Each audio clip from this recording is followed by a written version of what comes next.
Yo, what's up? Apa kabar Anda semuanya Sobat Arsimatra? Kali ini saya akan membuat simulasi video mengenai proses pembangunan suatu rumah beserta bedah RAB-nya. Nah, untuk rumah kali ini yang akan kita bahas adalah rumah dengan luasan ukuran bangunannya lebar 6 meter dikali panjang ke belakang 9 meter. Kebetulan ini adalah rumah 2 lantai, jadi luas keseluruhan adalah 96 meter persegi, karena yang di lantai 2 itu luasannya lebih kecil dibandingkan dengan luasan yang di lantai 1. Oke, langsung kita mulai videonya.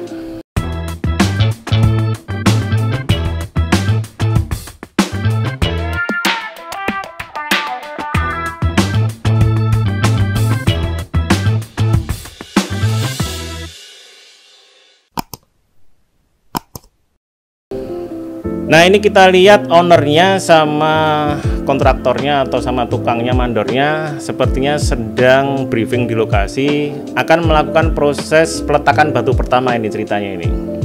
Silakan bagi Anda yang punya prosesi tertentu, apakah itu proses ritual keagamaan atau proses ritual adat, peletakan batu pertama, atau mungkin ada doa ini itu, atau mungkin ada juga yang tanam kepala kerbau di pojok proyek, silakan.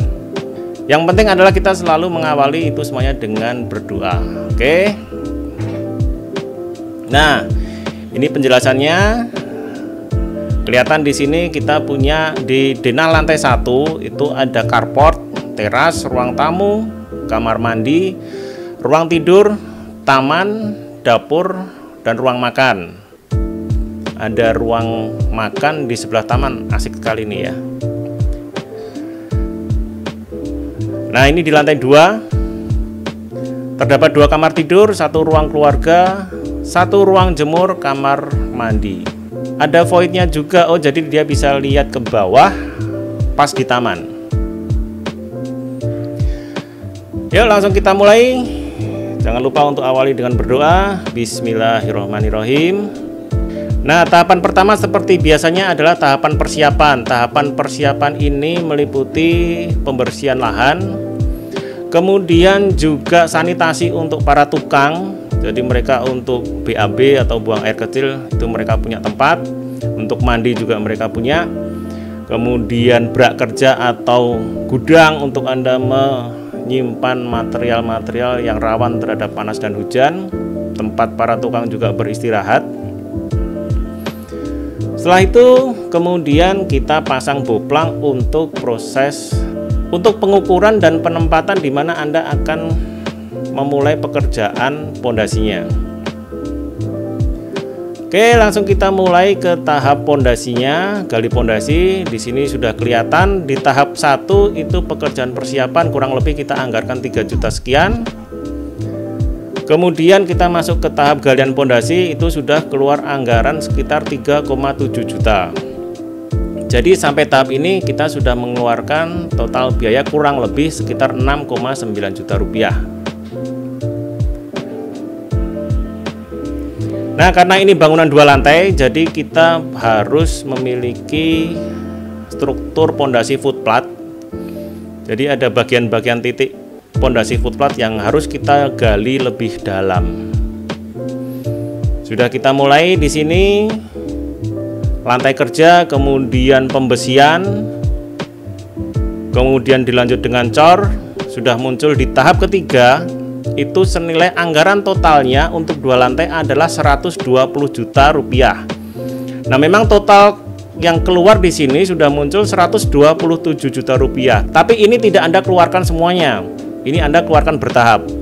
Silakan dipantau saja bahwa anggaran pekerjaan beton ini nanti totalnya sekian. Jadi dipantau bertahap saja. Oke, sudah selesai cornya. Langsung kita uruk. Karena untuk mengembalikan dan meratakan tanah-tanah yang ada di atasnya, sebaiknya setelah cor footplat segera langsung kita uruk. Lanjut berikutnya kita masuk ke proses pekerjaan pemasangan pondasi batu kali. kita berikan lapisan pasir tipis di bawahnya itu. Kemudian kita bisa memulai dengan pekerjaan pemasangan pondasi batu kali. Ini namanya batu kosong, biasanya kita taruh saja seperti itu tanpa ada semen.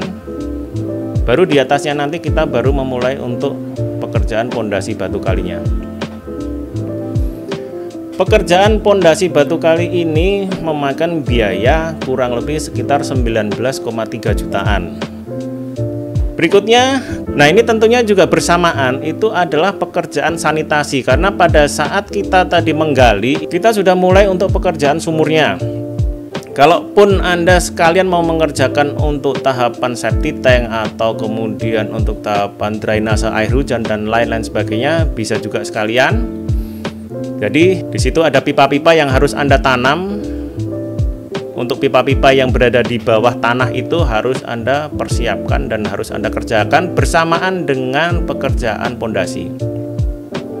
Jangan sampai terlupa untuk pekerjaan pemipaan ini, karena kalau sampai lupa Anda akan membongkar lagi di kemudian hari.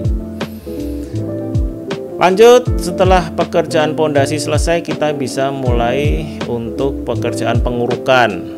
Anda bisa mengecek nanti apakah tanah galian tadi bisa digunakan cukup untuk pengurukan ini. Kalau tidak cukup, berarti Anda harus mendatangkan tanah dari luar. Kalau ternyata malah lebih, mau tidak mau Anda justru malah harus mengeluarkan. Nah, ini biaya-biaya yang biasanya tidak terduga.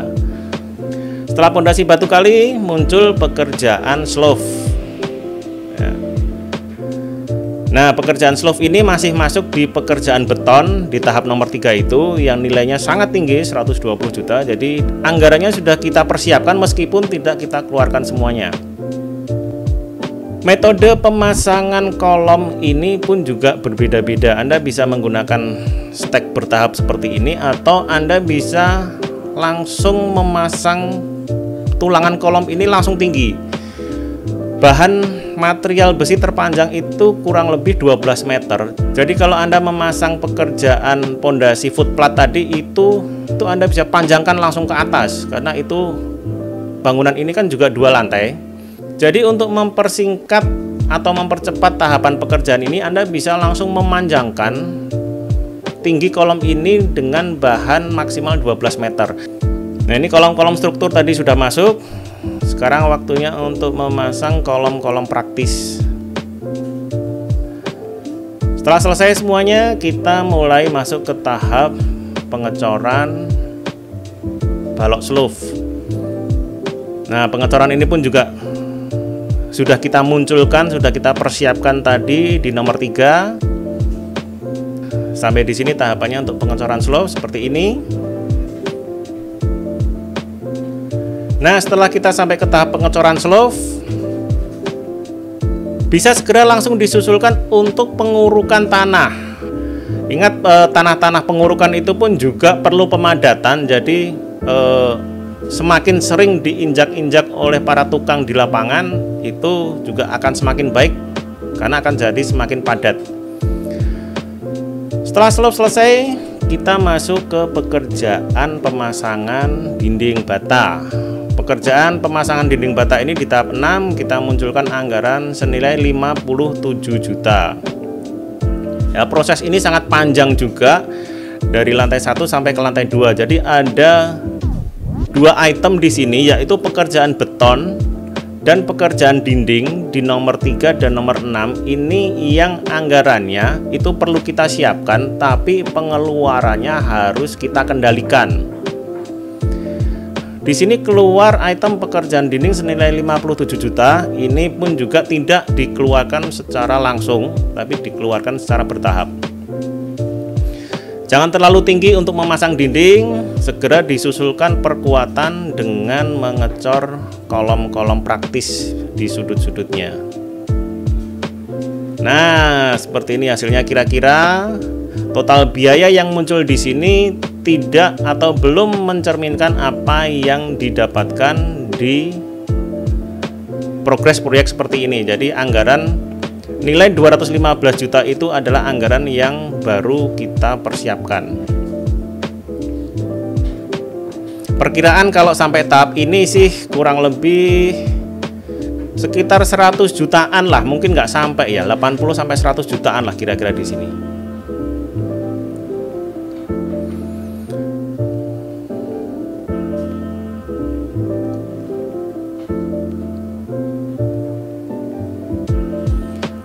Oke, lanjut berikutnya. Untuk tulangan-tulangan di atasnya, ini tadi kelihatan tulangan di sopi-sopi. Kemudian muncul juga untuk tulangan ring balok. Langsung lanjut kita tahap cor di ring balok tersebut.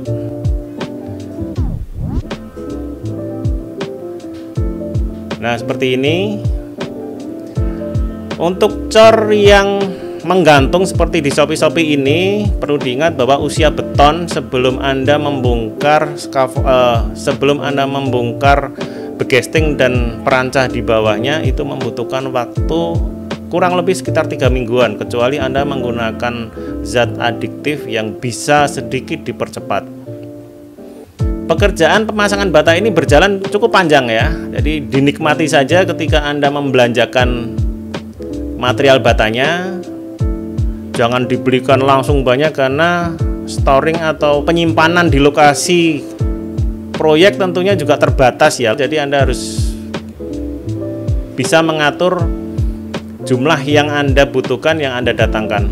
Berikutnya muncul untuk pekerjaan balok struktur untuk plat lantai 2. Nah, seperti ini.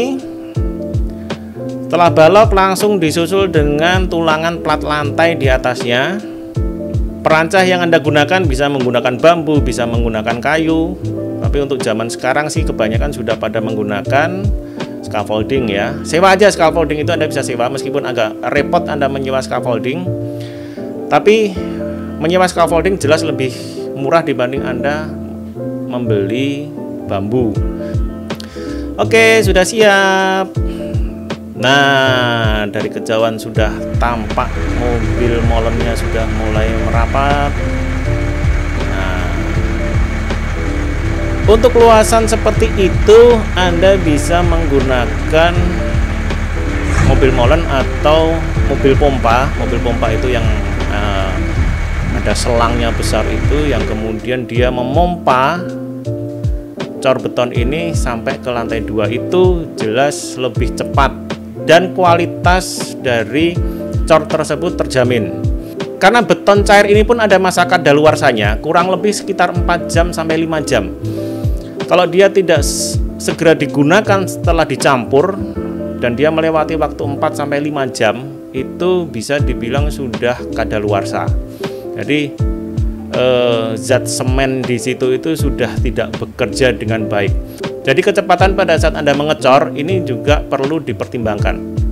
Kalau Anda tidak mau menyewa mobil molen, Anda bisa menggunakan dengan cara manual tentunya. Nah, biasanya cara manual ini Anda harus mengerahkan tukang yang cukup banyak. Jumlahnya tergantung dari luasan yang harus Anda cor. Kemudian pengecoran ini sebaiknya dilakukan serempak dan tidak terputus secara waktunya. Jadi lakukan pengecoran ini 1 hari jadi. Kalau luasan Anda banyak, Anda bisa memulai dari pagi hari dan mengakhirinya sampai benar-benar dia selesai. Kalaupun sampai harus lembur, bahkan sampai harus melewati dini hari, sampai harus pagi berikutnya, sebaiknya dilakukan. Sepertinya bisa juga kalau memang terpaksa, itu bisa dilakukan 2 kali tahap ngecor. Tapi jeda waktunya jangan terlalu lama, dan pada sambungan tersebut itu harus diberikan treatment khusus. Oke, setelah mengecor kita bisa langsung memulai pekerjaan pemasangan dinding di atasnya. Ini tidak perlu menunggu usia beton matang. Jadi setelah kita cor plat lantai, kita hanya butuh waktu sekitar 1 hari saja. Setelah itu langsung bisa kita pasang dinding di atasnya. Meskipun pemasangan ini juga pelan-pelan bertahap, jangan langsung terlalu banyak. Karena beban dari bata ini juga harus kita pertimbangkan dengan usia matang beton. Oke, kita pasang saja pelan-pelan, jangan buru-buru, sambil menunggu cor beton tersebut matang. Lanjut pemasangan dinding bata di atasnya. Langsung disusul dengan pengecoran kolom-kolomnya. Nah, seperti ini. Oke. Begesting Anda bisa menggunakan sisa dari cor yang di lantai 1. Oleh karena itu, pada saat Anda memilih material untuk begesting, baik itu kayu maupun tripleknya, silakan memilih material begesting yang agak kuat supaya Anda bisa menggunakan material begesting ini bisa 2-3 kali. Optimalnya para kontraktor itu menggunakan material begesting tersebut, triplek sama kayu itu kurang lebih sekitar 2-3 kali pakai.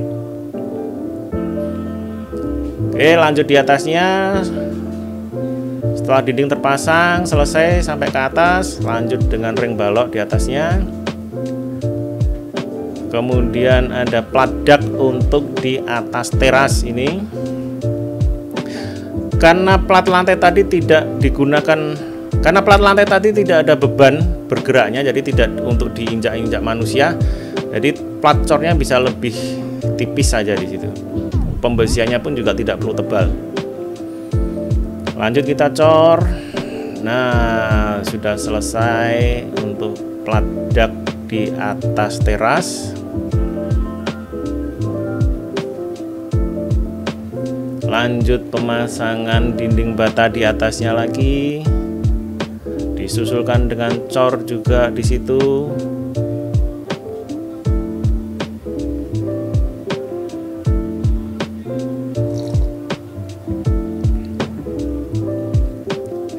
Ini adalah ring balok di atas. Nah, setelah selesai pekerjaan pemasangan dinding bata, kita kunci dengan ring balok di atasnya. Juga kolom-kolom praktis juga untuk gunungan-gunungan ini perlu kita siapkan. Plat dak juga perlu kita siapkan untuk pengecoran di tahap paling akhir.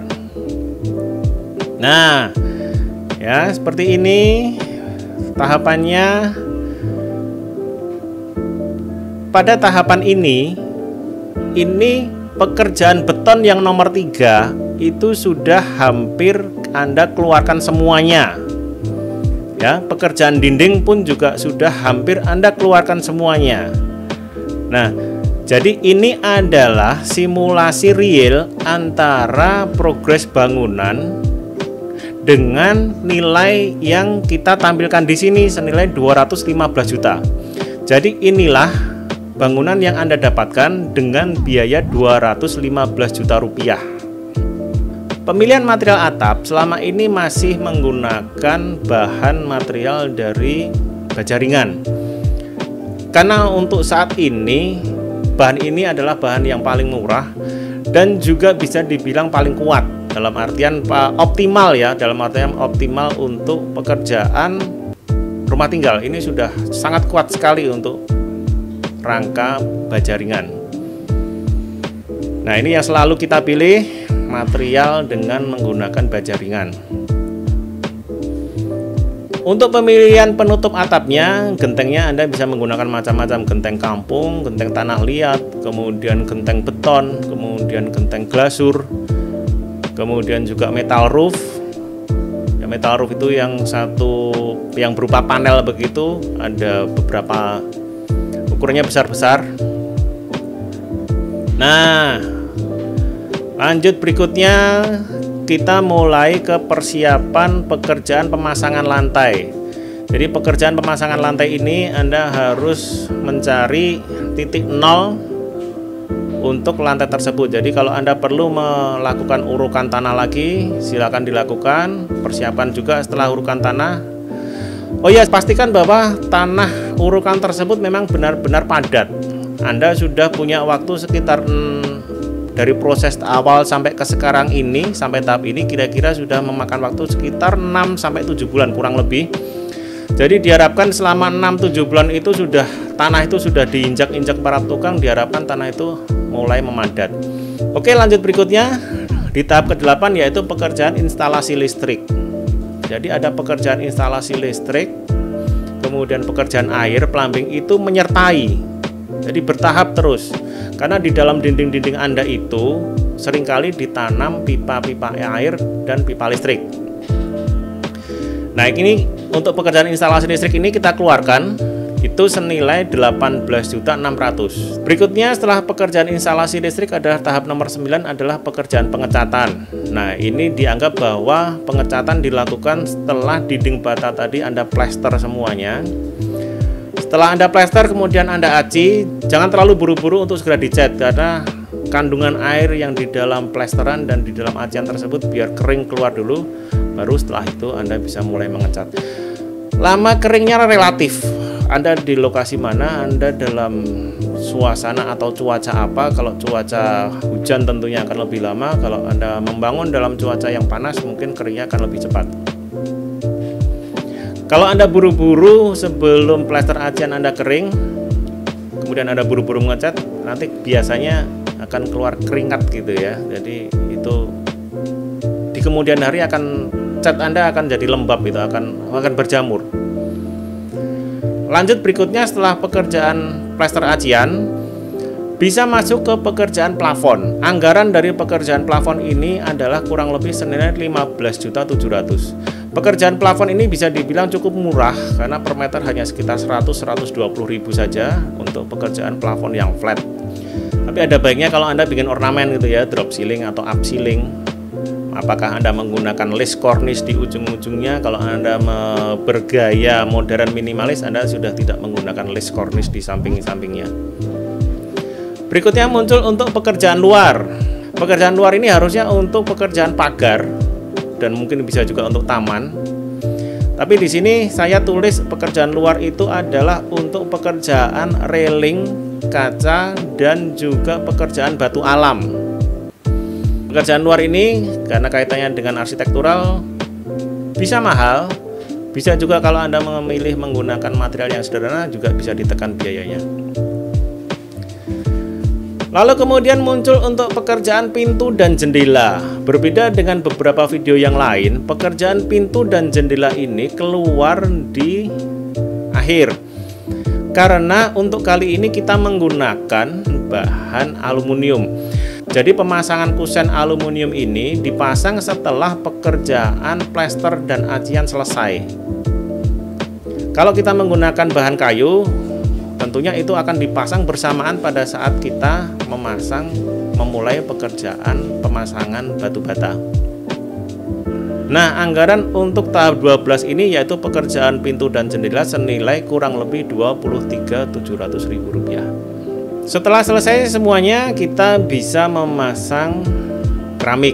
Ingat, keramik ini harus kita pasang setelah pekerjaan plafon selesai. Pastikan bahwa di atas keramik ini sudah tidak ada pekerjaan lain-lain lagi supaya keramik Anda aman dari risiko kejatuhan dan dari risiko kotor. Ya.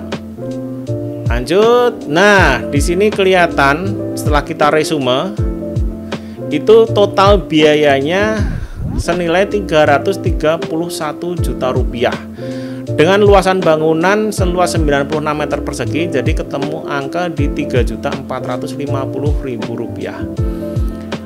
Masih bisa dibilang murah karena mengingat bahwa bangunan ini adalah 2 lantai. Biasanya bangunan 2 lantai akan lebih mahal dibandingkan Anda membangun dengan 1 lantai. Nah, bagi Anda yang ingin melihat hasil yang seperti ini yang sudah kita olah sampai ke interiornya, silakan bisa klik link di atas ini. Kita sudah punya videonya di situ meskipun ada perbedaan di atapnya, tapi secara gambaran garis besarnya kita punya satu contoh rumah yang sudah jadi beserta penataan interior di dalamnya. Oke, itu pembahasan kita kali ini mengenai kupas RAB tahapan pembangunan dari pekerjaan rumah 2 lantai. Semoga bisa bermanfaat. Jangan lupa tetap saksikan inspirasi desain-desain rumah khas Sumatera di video yang lainnya. Sampai jumpa di video berikutnya.